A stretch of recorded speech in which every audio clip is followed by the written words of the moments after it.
भक्ति की वाणी नंबर 141।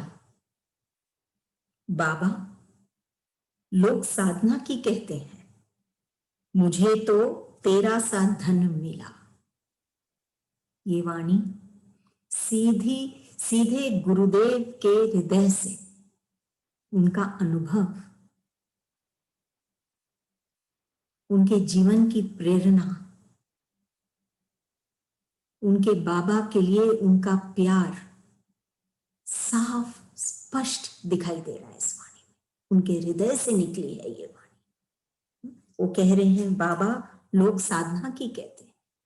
वो अपने इष्ट से कह रहे हैं, अपने बाबा से कह रहे हैं गुरुदेव, कि लोग तो कहते हैं अगर अध्यात्म में, अगर भक्ति में, अगर इस राह पर जहां भीतर की बात है, अगर हमको कुछ पाना है तो हमको साधना करना पड़ेगा, साधना करनी पड़ेगी। हमको कई तरह की साधना है। आज तो हम देखते हैं संसार में साधना ही प्रधान है। कोई अनुष्ठान, कोई कर्म, कोई नियम, कोई मंदिर में पाठ, कोई कुछ, ये सब साधन कि हम भक्ति की राह पर चल सके। भक्ति की राह पे हम क्यों चलना चाह रहे हैं? कि हम उस धन को पाएं जिससे हम हमेशा के लिए धनी हो जाएं। जो धन हम बाहर से पाते हैं, स्थूल में पाते हैं, कमा के पाते हैं, वो धन आज है कल नहीं, एक जैसा नहीं रहता है, बदलता रहता है। और उस धन पर हम कंप्लीटली अपना हक भी नहीं जता सकते, औरों का भी हक होता है। लेकिन गुरुदेव इस वाणी में कह रहे हैं कि लोग साधना को कहते हैं, इस धन को पाने के लिए लोग कहते हैं साधना करो। ये भीतर के धन की बात, इसके लिए साधना करो। कष्ट दो अपने शरीर को, अपने तन को, अपने मन को। मन में जो बातें उठती है, जो विकार, जो अभाव, उनको, इच्छाएं, उनको मत उठने दो, उनको कचोल दो। इस तरह की बातें साधना में होती है। उल्टा कभी कभी तो ये भी सुनते हैं कि संयम क्या है? संयम अपने आप से ही विरोध है। जब हम अपने आप से युद्ध करते हैं, विरोध करते हैं हम अपने आप से, तो संयम का सही मायने को जाने तो बात बनती है। साधना को सही मायने में जाने तो बात बनती है। नहीं तो साधना में ही हम इतने फंस जाते हैं कि हम साध्य तक पहुंचते ही नहीं है। जिसके लिए हम साधना कर रहे हैं, उस आनंद के लिए जिसके लिए हम साधना कर रहे हैं, उस इष्ट के लिए, उस प्रभु के लिए जिसके लिए हम साधना कर रहे हैं, वहां तक पहुंचते ही नहीं। हम साधन में ही उलझ के रह जाते हैं। तब बाबा जी दोबारा कहते हैं गुरुदेव अगली पंक्ति में, मुझे तो तेरा सा धन मिला। कहते हैं कि लोग तो कहते हैं कि तुम साधना करो अगर तुझे ये धन चाहिए तो, भक्ति का। लेकिन गुरुदेव की का क्या अनुभव है? ये कि मुझे तो तेरा सा धन मिला। कि जब वो अपने इष्ट को पा गए, प्रेम में ओत प्रोत हो गए अपने इष्ट के प्रति, और इष्ट ने उनको ऐसे स्थान पे बैठा लिया उनके हृदय में, तो फिर वो अपने आप धनी हो गए। अलग से उनको धन, साधन या कोई भी तरह का की कष्ट पाने की दरकार ही नहीं। कितनी सहजता से वो उस धन को पा लिए, भक्ति के धन को, उस आनंद के धन को जो शाश्वत है। सबसे पहले हम डिफरेंस देखें, ये बाहरी धन और ये भीतरी धन। नंबर 2, अगर हम भीतरी धन की बात कर रहे हैं, क्योंकि भक्ति की वाणी है,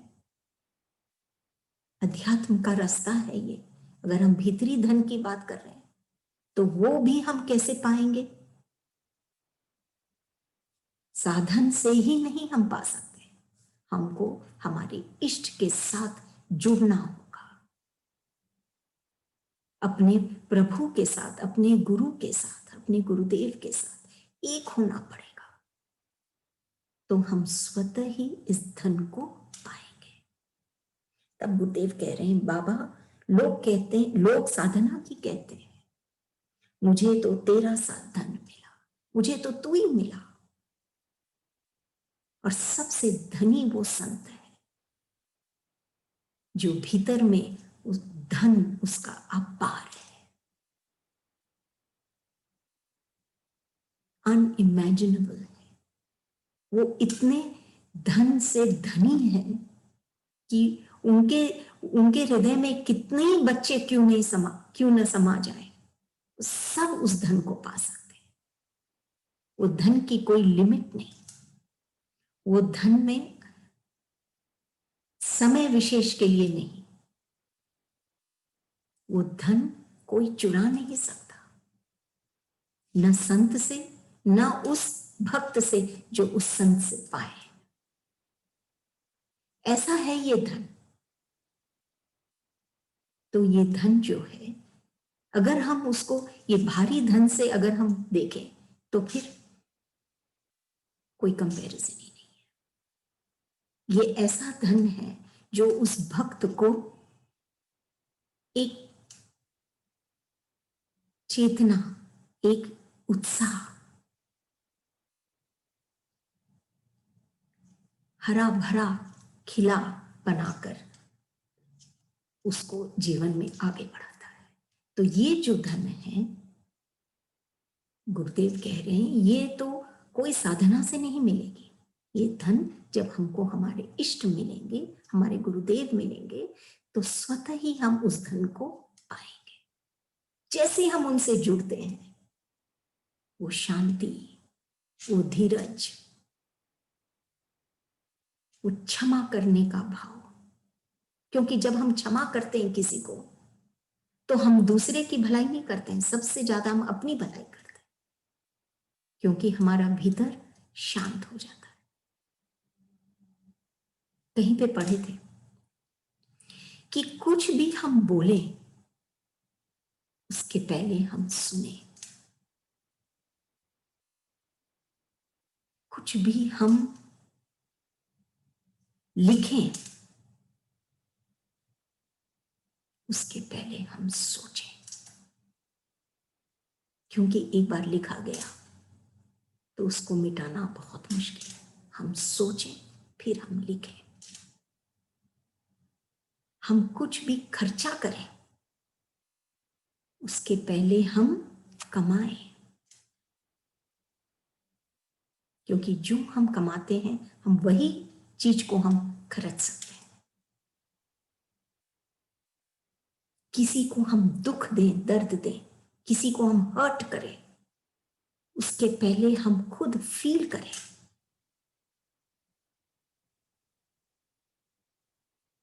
ये जरूरी है। किसी को भी हम हेट करें, घृणा करें हम किसी से, उसके पहले हम किसी को प्यार करें।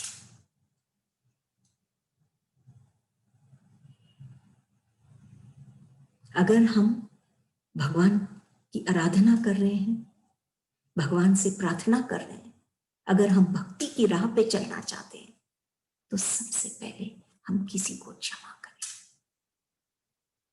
ये सब करने के बाद ही हम जो कर रहे हैं उससे हम आगे बढ़ सकते हैं। हम अंतिम हमारा समय आएगा, उसके पहले हम जिए, तब जाके वो अंतिम समय सुंदर होगा। अगर हम किसी से घृणा करें, उसके पहले हम किसी को प्यार करें, तो हम कभी भी घृणा नहीं कर पाएंगे। तो ये सब बातें हैं जो हमको सुंदर बनाती है, जो हमको धनी बनाती है, जो हमको बेमोल, अनमोल, निराले बनाते हैं। और ये कब होता है? जब हमको हमारे इष्ट साधन हमको मिलता है। जब तक हम इष्ट से नहीं जुड़ेंगे, तब तक हम ये धन को नहीं पाएंगे। तभी गुरुदेव कह रहे हैं, बाबा लोग साधना की कहते हैं, मुझे तो तेरा सा धन मिला। साधना करते करते हमारी साध पूरी होती ही नहीं है, हमारी इच्छाएं पूरी होती नहीं है। लेकिन अगर हमको इष्ट मिल गए, इष्ट मिल जाना मतलब इष्ट का प्यार। इष्ट कोई इंसान नहीं, कोई मनुष्य नहीं। इष्ट या प्रेम या संत दिखते हैं मनुष्य जैसे, लेकिन है एक भाव, वो सिर्फ भाव है। जब हमको ये भाव मिल जाता है, तब जाके हमारा भाव बढ़ता है, हम धनी होते हैं। जब हमको तेरा सा धन मिला। यूं तो हम संसार में बहुत धन कमाए, लेकिन फिर भी हम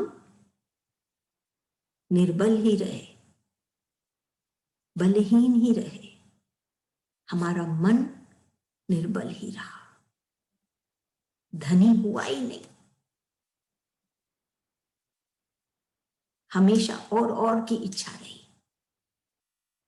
ये भूख कभी खत्म हुई नहीं।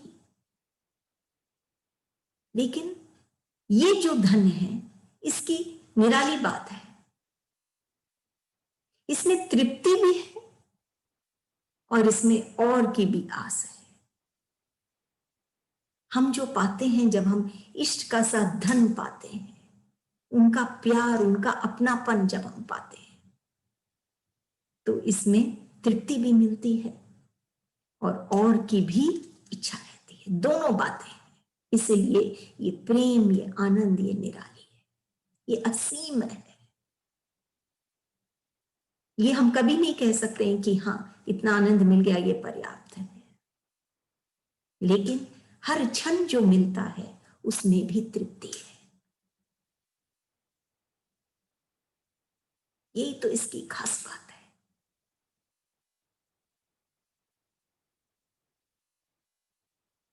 इस धन की अगली वाणी है 142। मैं क्या चाहता हूं? एक का होना। तुम क्या चाहते हो? मैं में समाना।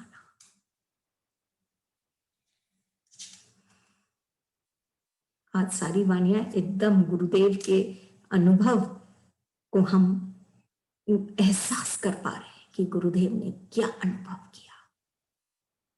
वो कह रहे हैं, मैं क्या चाहता हूं? एक का होना, एक का होना। हम क्या चाहते हैं? सबका होना। लेकिन हम ये नहीं समझ पाते कि अगर हम उस एक का होंगे, तब जाके हम सबका हो पाएंगे, नहीं तो नहीं। ये चाहत अधूरी रह जाएगी कि हम सबके हों। कभी कोई के साथ अलग तरह का व्यवहार रहेगा, कभी किसी के साथ अलग तरह का, बदलता रहेगा, आज अच्छा कल बुरा। लेकिन वो एक का होना, एक जो हर एक में है,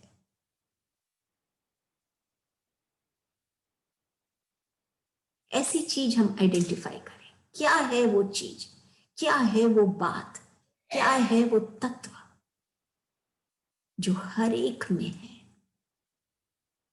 जिससे जुड़कर हम मस्त और मगन रह सकते हैं। क्या है वो? जब ये बात को हम बैठेंगे, एहसास करेंगे, तो यही समझ में आता है, यही एहसास होता है कि वो एक जो है वो है ये भाव, ये आनंद जो हर एक के अंदर है। और ये है ईश्वर का रूप, और ये है ईश्वर संत जो है ईश्वर का। यही एक भाव है जो हर एक के अंदर है। न तो किसी में एक भाव पाएंगे, दूसरे में वो नहीं पाएंगे, लेकिन एक जो भाव है जो सबके अंदर है, और वो है ये आनंद का भाव। ये अलग बात है कि वो कहीं ना कहीं लुप्त हो गया है, हर एक के अंदर दिख नहीं रहा। औरों की बात नहीं, अपने में ही नहीं दिख रहा है कि हमारे भीतर भी ये भाव है। जब तक हम संत की शरण नहीं लेते हैं, हमको ये भाव से हमारा परिचय नहीं होता है। अनेक और भावों से होता है, जिससे हमारा भ्रम है कि हमारा भाव बढ़ेगा, जैसे हमारे अहंकार, ईर्ष्या, शान, ये सब चीजें। लेकिन जो असली भाव है, जिससे ये शरीर, ये तन, ये जीवन अनमोल हो गया है, वो भाव को हम तभी जानेंगे जब हम एक का होंगे। भक्ति की राहों पे हम चल रहे हैं, धीरे धीरे हमको जो निरर्थक है उसको छोड़ देना पड़ेगा। इसमें गुरुदेव क्या बोल रहे हैं, मैं क्या चाहता हूं? हम भी सोचें, हम क्या चाहते हैं?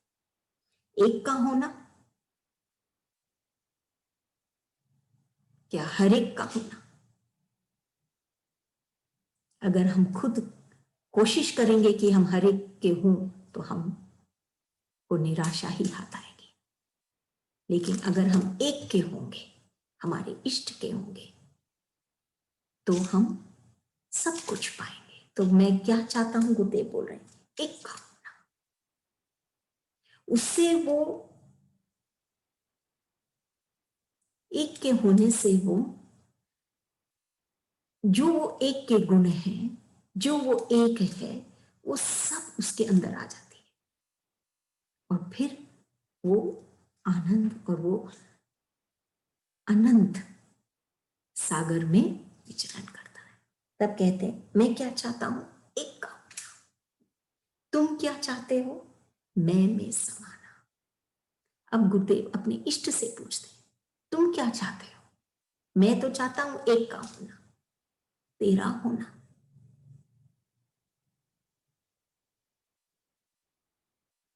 उसी सौदे में वो उसकी भलाई है। एक का होना लाभ है। तब और इष्ट से पूछता है, तुम क्या चाहते हो?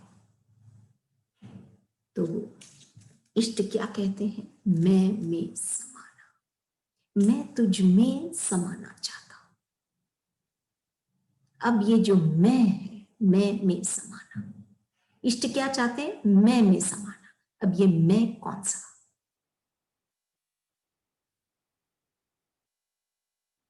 एक मैं जो हमको, जो हम बाहर में जो झलकता है, उछलता है, उफनता है, वो मैं, कि मैं ये हूं, वो हूं। और एक मैं जो हमारा अस्तित्व है, जो हम हैं। एक मैं संबोधन है हमारे लिए, खुद के लिए, हमारे स्वयं के लिए। वो मैं का संबोधन है। नहीं तो हम कैसे अपने आप को, हम क्या कहेंगे कि हम कौन है? मैं संबोधन है, लेकिन ये मैं, ये हमारा अस्तित्व है। अगर वो दूसरा मैं रहेगा, तो हम अपने इष्ट का नहीं हो सकते। अगर हम अपने इष्ट, जैसे गुरुदेव बोलते हैं ना, एक का होना, फिर हम वो एक के नहीं हो सकते, क्योंकि हम अपने आप के हैं, हम खुद के हैं, हम अपने अहंकारी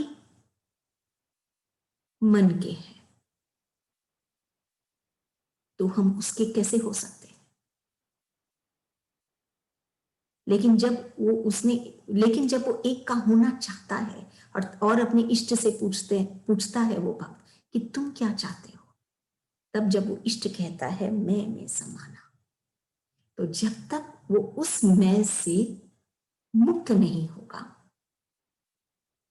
तब तक वो एक का नहीं हो सकता। और जब वो एक का हो जाएगा, तब वो इष्ट स्वतः ही उसके मैं में, उसके अस्तित्व में, उसके होने में समा जाएगा।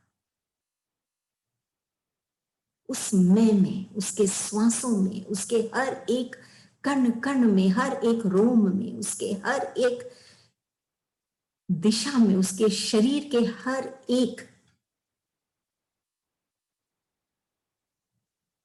भाव में वो समा जाएगा। तब को कहते हैं गुरुदेव, मैं में समाना, ये ही वो इष्ट चाहता है। जब वो समा जाता है उस मैं में, तब कौन भक्त कौन भगवान दोनों एक हो जाते हैं, और वो भक्त वो आनंद पाता है जिसके लिए वो भक्ति कर रहा है। एक का होना, सबसे पहले इस वाणी में हमको ये समझना है कि सबसे पहले हम क्या चाहते हैं। जैसे गुरुदेव बहुत क्लैरिटी से कह रहे हैं, मैं चाहता हूं एक का होना। अगर ये चीज हमारे मन में आ जाएगी, एक का होना, तो हम धीरे धीरे इस अहंकार, इस कर्तापन, इस बोझ से हम मुक्त होने लग जाएंगे और उस एक के होने लग जाएंगे, जो बहुत गहरा है, जो बहुत अनंत है, जो हमको आसानी से समा सकता है। लेकिन देखिए, खास बात इस वाणी की, लेकिन वो क्या कहते हैं, वो इष्ट मैं में समाना, वो खुद समाना चाहते हैं।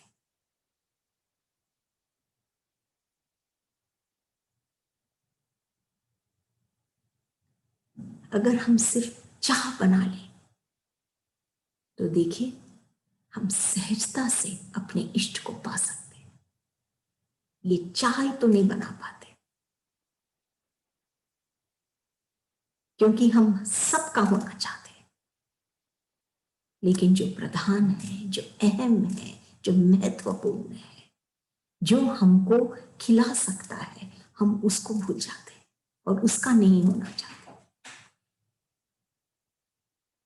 अगर उस एक का हम हो गए, तो स्वतः ही वो इष्ट हमारे हो जाएंगे, हमारे में समा जाएंगे।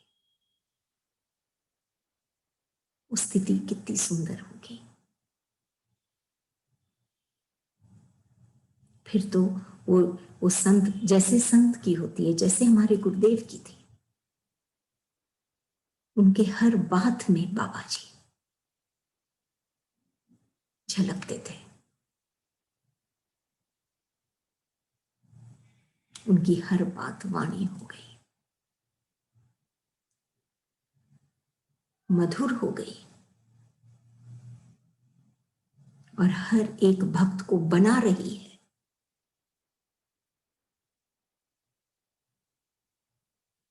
हम उसको परीक्षा समझते हैं, लेकिन नहीं, वो हमको बना रहे हैं, हमारी पात्रता को बढ़ा रहे हैं,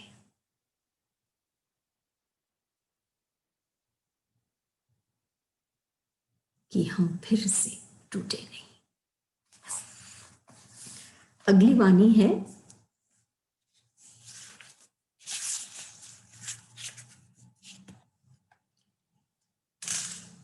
143।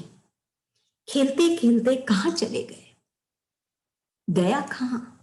तुम खेलते चलो, मैं हूं ना। खेलते खेलते कहाँ चले गए? भक्ति में वो भक्त और वो ईश्वर दोनों साथ में हर चीज कर रहे हैं। वो भक्त अपने इष्ट के साथ मिलकर इस जीवन के खेल को खेल रहा है। खेलते खेलते कहाँ चले गए? खेल में दो जन होते हैं, दो पक्ष होते हैं, तो एक भक्त एक भगवान। तो अभी तक दो पक्ष हैं, तभी वो भक्त पूछ रहा है अपने भगवान से कि हम लोग तो खेल रहे थे, खेलते खेलते तुम कहाँ चले गए? वो अचानक अपने भगवान को दूर पाता है।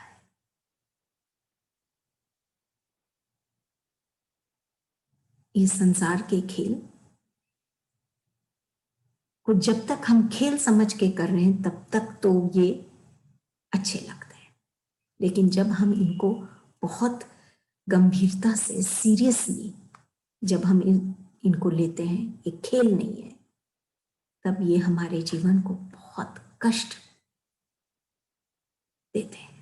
तब लेकिन जब तक भगवान नहीं साथ हो, हम कर ही नहीं पाते कोई भी कार्य। लेकिन जब भगवान साथ हो जाता है तो वो एक खेल जैसा हो जाता है।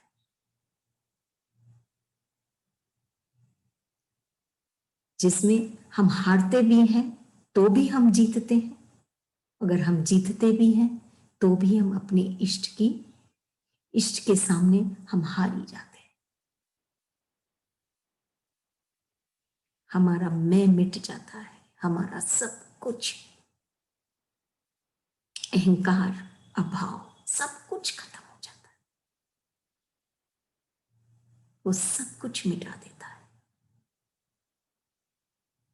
और सिर्फ रह जाता है वो आनंद। तब कहते हैं खेलते खेलते कहाँ चले गए? अभी तक तो तुम मेरे साथ थे, मेरा साथ दे रहे थे, इसीलिए ये जीवन एक खेल समान था, लेकिन अचानक अब तुम कहाँ चले गए? वो दूर गया, भगवान दूर गए, या वो दूर गया अपने इष्ट से, दूर हो गया अपने इष्ट से, उलझ गया बेचैनियों में। तब कहते हैं गया कहाँ? भगवान कहते हैं मैं तो कहीं नहीं गया, तुम खेलते चलो, मैं हूं ना। कि मैं कहीं नहीं गया, तुम खेलते चलो, तुम इस जीवन को जीते चलो, मैं हूं ना। इस वाणी की ये ट्रम्प लाइन, मैं हूं ना, ये सिर्फ सुनने मात्र से कहने, गुरुदेव का ये कहना मैं हूं ना, ऐसे मन करता है यहीं पे सब कुछ, हमारे जितने भी हमारे भीतर में चिंता है, अभाव है, जो भी है, दुख पीड़ा जो भी है, सब कुछ हम उनके चरणों में छोड़ दें। उनमें वो शक्ति है, वो उतने सक्षम है, क्यों? तभी वो कह रहे हैं मैं हूं ना। कितने लोग कह सकते हैं ये बात? आज है कल नहीं है, लेकिन हमारे प्रभु वो कहते हैं तुम खेलते जाओ, मैं हूं ना। इतनी सुंदर वाणी है ये। एक भक्त कैसे अपने इष्ट को कह रहा है कि तू कहां चला गया? कभी कभी ये होता है कि हम उसको दूर पाते हैं, जब बहुत अंधकार हो जाता है ना, तो हम कभी कभी उसको देख नहीं पाते। ऐसे लगता है हम किस पर विश्वास करें?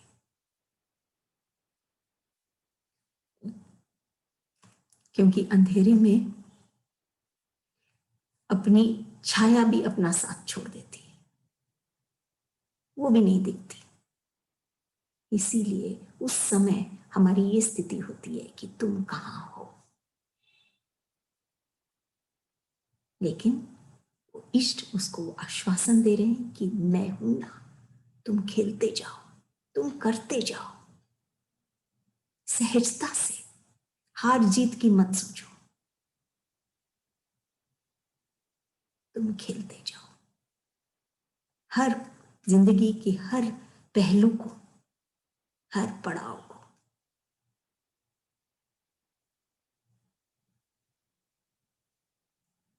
हर भाव को, हर अभाव को जियो, खेलते जाओ अपने इष्ट के संग साथ लेकर उनका, तो कभी भी नहीं हारोगे। मैं हूं ना।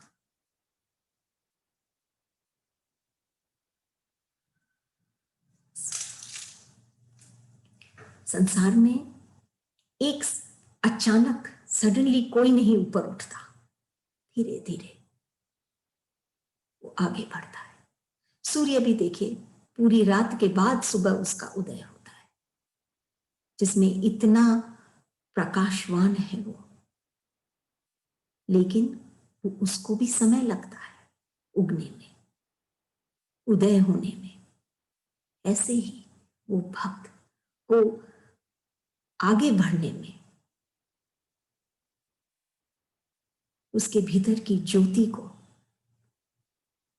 दिखने में, उसको ही, खुद को ही समय लगता है, लेकिन उसका इष्ट उसको कहता है कि नहीं, तुम खेलते जाओ, मैं हूं ना तुम्हारे साथ। अगली वाणी है 144। शंख किसने फूंका, बाबा ने, बच्चे नाच उठे, हरि हर।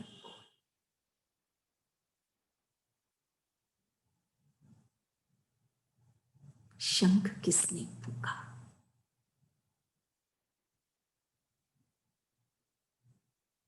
ये वाणी किसने सुनाई? जो अनहद है, जिसका कोई हद नहीं, जो सीधे हमारे हृदय को लगती है, सिर्फ कानों तक नहीं रहती, हमारे हृदय तक, हृदय के तारों को भी झंकृत करती है, साथ सजाती है। बोलते हैं शंख किसने फूंका, ऐसा है ये शंख जो सब कोई नहीं, पूरे संसार को नहीं जगाती, लेकिन ये ऐसा शंख है वाणी का जो एक भक्त को जागृत करता है, भक्त को सुनता है।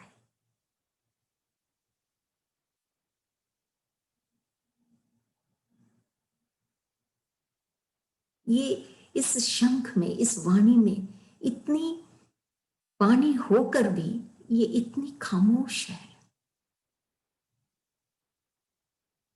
कि ये कानों से नहीं, दिल से सुनाई देती है।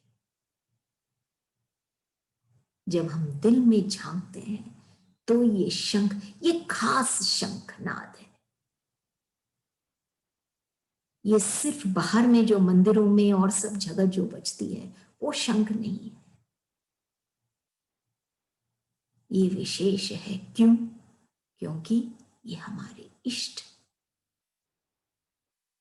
के हृदय से निकलती है और एक भक्त के हृदय तक पहुंचती है। तब कहते हैं शंख किसने फूंका, कौन है ये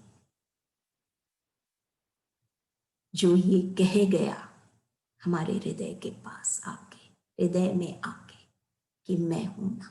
कौन है ये? गुरुदेव कहते हैं बाबा ने, उनके लिए उनके बाबा ने, हर भक्त के लिए उनका इष्ट, उनके प्रभु, उनके गुरु, वो ऐसा शंखनाद करते हैं जो उस भक्त के हृदय में वो सुनता है। और फिर बच्चे नाच उठे, वो सुनकर वो नाचने लग जाता है, मतलब उसका हृदय खिलखिला जाता है। जो अभी तक बोझ से दबा था वो मन, वो उठकर हृदय तक, उसकी जब वो नाद सुनता है हृदय में, तो वो उत्साह से जीवन का एक अलग ही मायने हो जाता है, सार्थकता हो जाती है जीवन में, एक अलग ही क्या बोले, आनंद आ जाती है। तब कहते हैं ऐसा शंख किसने फूंका, ऐसी बात, ऐसी वाणी, ऐसा प्रेम,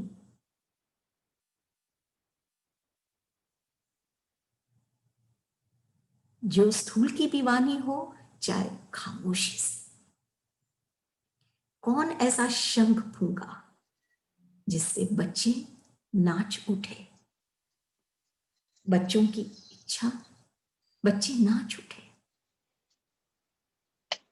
एक नाचना है बेचैनी में, जिसमें नाच कर वो थक जाते हैं, और एक नाचना है जिससे, जिसमें वो रंग कर आनंद पाते, आनंद पाते।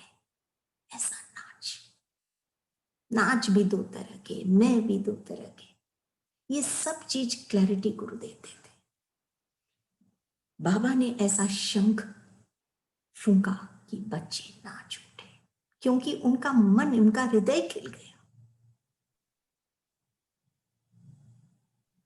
ये सिर्फ उस भक्त की बात है, सबकी बात नहीं है।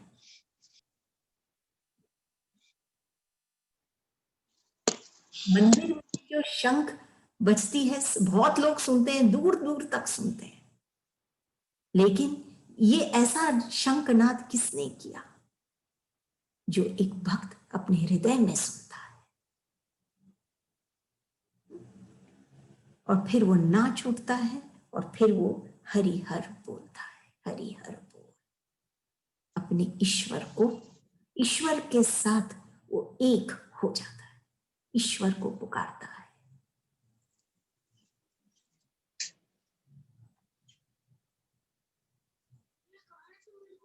ये बात है, शंख किसने फूंका? बच्चे नाच उठे और कहने लगे हरि हर, अपने अपने ईश्वर को बुलाने लगे। देखिए, जब तक हम अपने, ये बहुत पुरानी एक उदाहरण याद आ रही है, जब तक हम चाय के कप को खाली नहीं करेंगे तब तक हम उसमें और चाय नहीं भर सकते। वो लड़का चाय भरता जा रहा था, तो वो गुरु देख रहा था, शिष्य भरता जा रहा था, गुरु देख रहा था, अरे ये तो कप भर गई, फिर भी वो भर रहा था। तो क्या हुआ, वो चाय बाहर गिरने लग गई। जब तक वो कप को खाली नहीं करेगा तब तक वो उसमें और चाय नहीं भर सकता। ऐसे ही अगर एक शिष्य है, वो सिर्फ ये देख रहा है कि मुझे कौन सा कप मिल रहा है, जो सुंदर वाला है, जिसमें कुछ सुंदर रंग है या फूल है या जो भी है, तो उसके भीतर में जो चाय है उसका आनंद वो नहीं ले पाएगा। वो तो सिर्फ कप में रमा हुआ है, कप की ही सोच रहा है। हमको अपने आप को खाली करना है कि वो चाय या वो चाह हमारे भीतर गुरुदेव भर सके। इष्ट को पाने की चाह, हमारे जीवन को पाने की चाह। जीवन निरर्थक नहीं जाए कि ऐसे ही आए और ऐसे ही चले गए, ये जीवन को कुछ बनाए, ये चाह वो भर सके। लेकिन अगर हम सिर्फ कप की तरफ, जैसे उस उदाहरण में, अगर हम सिर्फ संसार की तरफ देखते रहेंगे, स्थूल में देखते रहेंगे कि हमारे पास क्या है क्या नहीं है, तो हम इस आनंद को नहीं पाएंगे। ये जरूर है कि जब हमको कोई भी मधुर फल या मिठाई, या इंग्लिश में हम चॉकलेट्स कहते हैं, तो हम क्या करते हैं, वो चॉकलेट्स को स्टॉक कर देते हैं, अलमारी में बंद करके रखते हैं, स्टॉक योर चॉकलेट्स। ऐसे ही जो हमारे ये खास पल होते हैं, इसको हम स्टॉक करें, हम अपने भीतर में इन अनुभवों को संजोएं, रखें, तब जाके हम हमेशा ये बच्चे नाच उठते ना, वो वाली स्थिति आएगी कि जब वो हमको चाह देने जा रहे हैं, वो ऐसा शंख फूकें कि हम अपना भीतर का खाली करें, कि वो ध्वनि हमारे भीतर हमको सुने, गुंजरित हो, हम उसको सुन पाए। हम बाहर की ये दुनिया या बाहर कौन सुन रहा है नहीं सुन रहा है उसकी नहीं सोचे, हम अपने भीतर को खाली करें, और फिर ये जो मधुर क्षण है इसको हम एकत्रित करें, कि जब हम चाहें हम ऐसे मधुर पल को हम अपने भीतर अनुभव कर सकते हैं, हरिहर बोल सकते हैं, अपने इष्ट को याद कर सकते हैं। ये मधुर फल वही है, मधुर पल वही है जब हम अपने इष्ट को याद करते हैं। ये तभी होगा, पहले हम अपने आप को भीतर से, ये संसार से, ये संसार के ये जो बातें हैं, नाद भी नहीं कह सकते, इनसे जब हम हटेंगे तब हम ये शंख नाद सुनेंगे, जो बाबा फूंक रहे हैं, जो बाबा के बोल रहे हैं, जो बाबा हमारे भीतर बैठ के हमको सुना रहे हैं, उसको हम सुने और हम नाच उठे। ऐसी इच्छा है उस भक्त